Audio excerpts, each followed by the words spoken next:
केहू के यहाँ का घाटी पसंद, केहू के पुलाव पसंद, हमके मुर्गा पसंद, सुन बलिया का पूरी पसंद, बलिया का आदमी पसंद, मऊ का आदमी पसंद, मऊ को भरब्रिज पसंद, 3-4 को पुल पसंद है, यहाँ का देश पसंद, यहाँ का देश पसंद, यहाँ का भेष पसंद, यहाँ का बतासा पसंद, यहाँ का रेखसा पसंद, यहाँ का हर देश का नक्शा पसंद।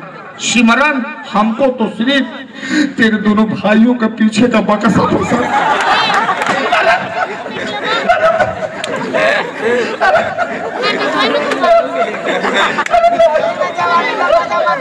हाँ समात मने तो के एक दोनों भाई के पीछे का बक्सा पसंद, दोनों भाई के पीछे का बक्सा पसंद। लेकिन छूला दोनों के पीछे का बक्सा पसंद है, लेकिन बक्से से 4 अंगुल ऊपर उठ कर देख, हम ऊपर बढ़ के देखिए, बक्से से 4 अंगुल ऊपर बढ़ करके देख। बहुत बड़ा झमेला है, कई साल का बगल हुई, बहुत बड़ा झमेला है। आ दूगो भूजल सुथली वो लंबा केला है, लाला अरे तेरी मौसा दे दो के, अरे भपेला अपनी दीदी के दे, दूर हो जा साला रे पाकिस्तानी तो यहाँ का लोग मौका छक्का हुआ कहाँ बना हो रुका कौन सिंह हो नो कौन सिंह हो नौमी सिंह कहाँ नौमी सिंह जता रहा अच्छा ढापा यार कहाँ गई ना कहा कोरोना गईले बदे तनी बाकी ठाकुर है कोरोना ठाकुरन के पकड़ी ठाकुर वीर होते मरियन फाल्ट हो जाएगी।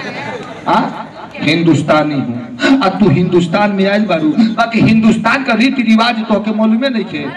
अगर कितनो दुश्मन के हुआ जला तो हमने को ऊंचा पीड़ा दिया जला, मार मत नहीं तो डिस्टर्ब हो जाए है ना का करबा कुछ सोलह बात को तो हम लोग केहू हाँ बाबू तुम साइड प्लीज। हाँ देखो चाचा बना गमछी से कोरोना की डरम से मुंह ढकले बना, क्या होता है उनको देखी हो लाइट नहीं आती है क्या करी चाचा में। हाँ सही कहते हैं, सही कहते हैं कि चाचा में लाइट ना आवेला के को बात है, जब उनकी में लाइट आ जाला तो जल्दी जइबो ना करेला।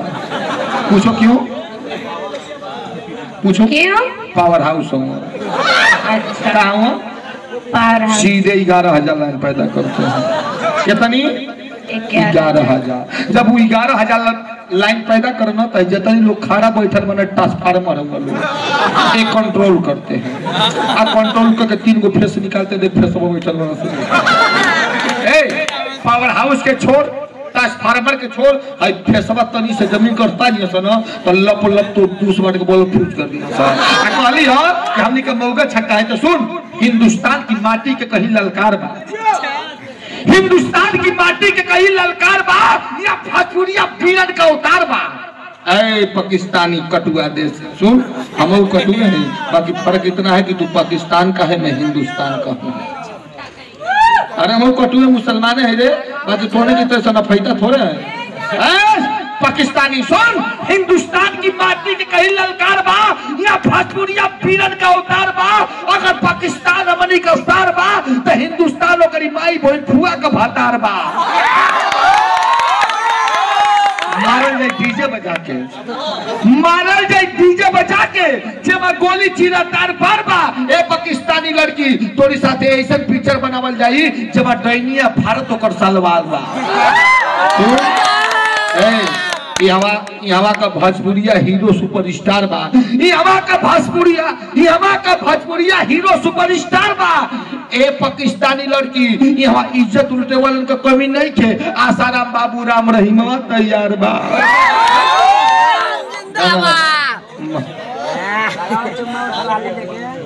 मऊ को कल्पना तरह सरकिया एक गाल बा। अरे गाल नहीं खेले फेल हो जाई, सड़किया हमनी के पास हो जाई। लगाओ